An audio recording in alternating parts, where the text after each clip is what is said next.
আন্তর্জাতিক সংবাদে আজ সবার চোখ মধ্যপ্রাচ্যের দিকে। একদিকে দীর্ঘদিনের শত্রুতা ভুলে যুক্তরাষ্ট্র ও ইরানের মধ্যে কি তবে ঐতিহাসিক কোনো শান্তি চুক্তি হতে যাচ্ছে? অন্যদিকে ইসরায়েলের নতুন করে হামলায় পরিস্থিতি আবারও জটিল হয়ে উঠেছে।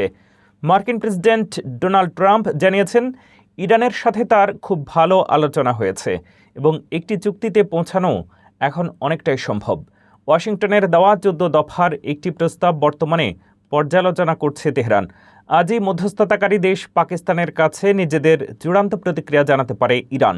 তবে শান্তি আলোচনার এই আবহের মধ্যেই লেবাননের রাজধানী বৈরুতে ভয়াবহ বোমা হামলা চালিয়েছে ইসরায়েল।